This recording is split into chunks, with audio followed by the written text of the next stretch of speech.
নবী সাল্লাল্লাহু আলাইহি ওয়াসাল্লাম বলেছেন যে এই দোয়া পড়ার পরে যদি কেউ সকালে পড়ে রাত্রের আগে মারা যায় জান্নাতে চলে যাবে ইনশাআল্লাহ। রাতে পড়ে সকালের আগে ইন্তেকাল করলে জান্নাতে চলে যাবে ইনশাআল্লাহ। আর আমার সাথে বলবেন আল্লাহুম্মা আনতা রাব্বি লা ইলাহা ইল্লা আনতা খালাকতানি আনা আবদুক ওয়া আনা আলা আহদিক ওয়া ওয়া'দিকা মাসতাতা'ত আউযু বিকা মিন শাররি মা সানা'ত আবুউ লাক বিনি'মাতিকা আলাই ওয়া আবুউ বিযানবি ফাগফিরলি ফাইন্নাহু লা ইয়াগফিরু যুনুবা ইল্লা আনতা। এই যে আমরা গত লেকচারে বলেছিলাম যে আমাদের ইবাদতগুলো অন্তঃসার শূন্য হয়ে যাচ্ছে এই কারণে, বিকজ আমরা অর্থটা বুঝি না।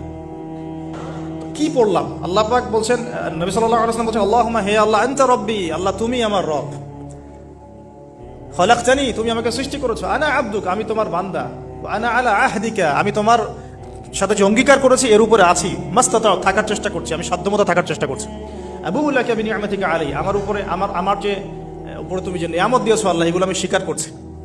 হে আল্লাহ তুমি আমার উপর যত নিয়ামত দিয়েছো আমি স্বীকার করছি, ও আবুউ বিযানবি আমার যত গুনাহ আল্লাহ সব স্বীকার করছি। এভাবে যদি বান্দা আল্লাহর কাছে দোয়া করে আল্লাহ মাফ করবেন না? সুবহানাল্লাহ। ফাগফিরলি আল্লাহ আপনি আমাকে মাফ করুন, ফাইন্নাহু লা ইয়াগফিরু যুনুবা ইল্লা আনতা কারণ আপনি ছাড়া যুনুব কেউ ক্ষমা করতে পারে। বাস এইভাবে বুঝে বুঝে এটা যদি না পড়েন অ্যাটলিস্ট এতটুকু আস্তাগফিরুল্লাহাল্লাযী লা ইলাহা ইল্লা হুয়াল হাইয়ুল কাইয়্যুম ওয়া আতুবু ইলাইহি এইটুকু। আর এটাও যদি না পড়েন, না পড়াটা একটু লজ্জার যদিও বা, তাও যদি না পড়েন তাহলে বলবেন আস্তাগফিরুল্লাহ ওয়া আতুবু ইলাইহি।